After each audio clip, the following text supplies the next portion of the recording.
بسم اللہ الرحمن الرحیم۔ انصاف کا قتل، دل دہلا دینے والی داستان پارٹ 2۔ دوستو یہ واقعہ بہت ہی خاص ہے، انشاءاللہ آپ کی زندگی بدل دے گا۔ اینڈ تک ضرور سنیے گا، دوستوں کے ساتھ شیئر بھی کیجئے گا۔ لیکن بہن نے بھائی کا ہاتھ پکڑ کر کہا، نہیں بھائی، تم مجھے قتل کر دو، میری آنکھیں اور خون لے جا کر باپ کو دکھا دو، نہیں تو وہ تمہیں مار دے گا، جو مجھے کسی صورت گوارا نہیں۔ دونوں بھائی بہن ایک دوسرے کے گلے لگ کر رو پڑے۔ آخر کسی طرح بھائی نے بہن کو منا لیا۔ شہزادی آنسو بہاتے ہوئے گھنے جنگل کی طرف جانے لگی۔ آخری بار پلٹ کر بھائی کو دیکھا اور جنگل میں گھس گئی۔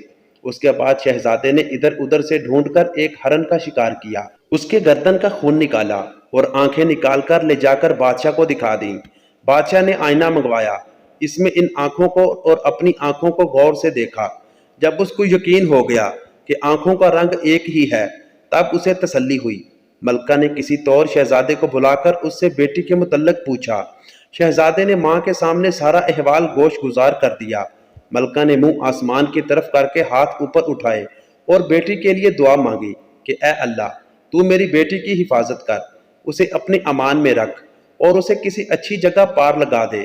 اب آگے شہزادی کا قصہ سنیے۔ شہزادی جنگل میں رہنے لگی اور بھوک مٹانے کے لیے جنگلی پھل پھول بوٹے کھا کر اپنے وقت گزارنے لگی۔ اس دوران بہت سا وقت گزر گیا۔ جھاڑیوں کانٹوں سے الجھ کر اس کے بوسیدہ کپڑے تار تار ہو گئے۔ آخرکار اس کے بدن پر کوئی کپڑا نہ رہا۔ ایک دن کسی اور ملک کا بادشاہ اپنے لشکر کے ساتھ اسی جنگل کے راستے سے گزر رہا تھا۔ اتفاقاً بادشاہ اسی طرف جا نکلا جدھر شہزادی تھی۔ جب شہزادی کے کانوں میں کسی گھوڑے کے قدموں کی آہٹ پڑی تو جلدی جلدی کسی گھنے درخت پر چڑھ گئی اور اس کے بڑے بڑے پتے توڑ کر اپنی ستر پوشی کر کے چھپ کے بیٹھ گئی۔ بادشاہ بھی آ کے اسی درخت کے نیچے ٹھہر گیا۔ درخت گھنا اور سایہ دار تھا۔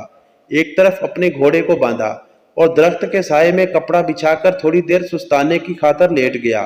چونکہ اس کا منہ آسمان کی طرف تھا اور وہ اپنے خیالوں میں گم تھا، اس کی نظر درخت کے گھنے پتوں میں پوشیدہ کسی ہیبت پر پڑی۔ وہ اچھل کر کھڑا ہو گیا اور بلند آواز سے کہنے لگا، اے اللہ کی مخلوق، تم کوئی پری ہو، فرشتہ ہو، جن ہو یا کوئی انسان، جو بھی ہو، اپنے آپ کو ظاہر کرو، میں تمہیں کوئی نقصان نہیں پہنچاؤں گا۔ شہزادی نے پکار کر کہا، اے مسافر، میں ایک لاچار لڑکی ہوں، میرے جسم پر کپڑے کے نام پر کچھ بھی نہیں ہے۔ اگر تم اپنے نیچے بچھے چادر کو میری طرف پھینک دو تاکہ میں اسے ڈھانپ کر نیچے اتروں اور تم سے بات چیت کروں۔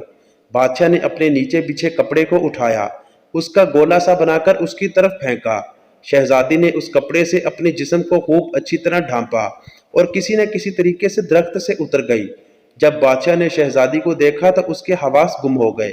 اس کے پورے ملک میں کوئی اتنی خوبصورت لڑکی نہیں تھی۔ پورے دل و جان سے شہزادی پر فریفتہ ہو گیا۔ جھٹ شہزادی سے کہا، میں ایک بادشاہ ہوں، اگر تم برا نہ مانو تو میں تم سے شادی کر کے تمہیں اپنی ملکہ بنانا چاہتا ہوں۔ اندھا کیا چاہے دو آنکھیں۔ شہزادی نے حامی بھر لی۔ وہ بھی ایک ایسا بندہ چاہتی تھی جو اسے عزت دے۔ بادشاہ خوشی خوشی شہزادی کو لے کر اپنے ملک روانہ ہو گیا۔ اپنے ملک پہنچتے ہی بادشاہ پہلے وزیر کے گھر جا پہنچا اور اس سے کہا، ایسا سمجھو کہ یہ تمہاری بیٹی ہے، میں کل رشتہ مانگنے آؤں گا اور شادی بیاہ رچا کر اپنی امانت یہاں سے اپنے محل لے جاؤں گا۔ وزیر نے اداب بجا کر کہا، بادشاہ سلامت، آپ پوری طرح سے تسلی رکھیے، یہ آپ کی امانت ہے اور میری بیٹی، جب آپ کا دل چاہے اسے بیاہ کر لے جائیے۔ بادشاہ شہزادی کو وزیر کے گھر چھوڑ آیا۔ اگلے دن وکیل قاضی بادشاہ کا رشتہ لے کر وزیر کے گھر پہنچے۔ وزیر نے رشتے کے لیے ہاں کر دی۔ ایک دو دن بعد منگنی ہو گئی۔ بادشاہ شہزادی کے عشق میں سب کچھ بھول چکا تھا۔ جلد ہی شادی کا نیوتا بھیجا اور شہزادی کو بیاہ کر اپنے محل لایا۔ بادشاہ اور شہزادی اپنی شادی سے بہت خوش تھے۔ اس دوران بادشاہ نے شہزادی سے اس کے متعلق کچھ نہیں پوچھا تھا۔ چند سال بعد اس کے ہاں بیٹے کی ولادت ہوئی۔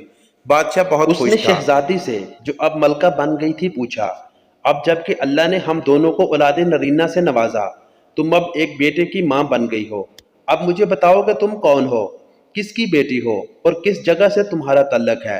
شہزادی نے کسی طریقے سے بادشاہ کو ٹال دیا۔ ماہوں وسال گزرتے چلے گئے۔ بادشاہ کے ہاں دوسرے بیٹے کی ولادت ہوئی۔ بادشاہ نے دوبارہ شہزادی سے وہی سوال دہرایا۔ شہزادی نے پھر بادشاہ کو ٹال دیا۔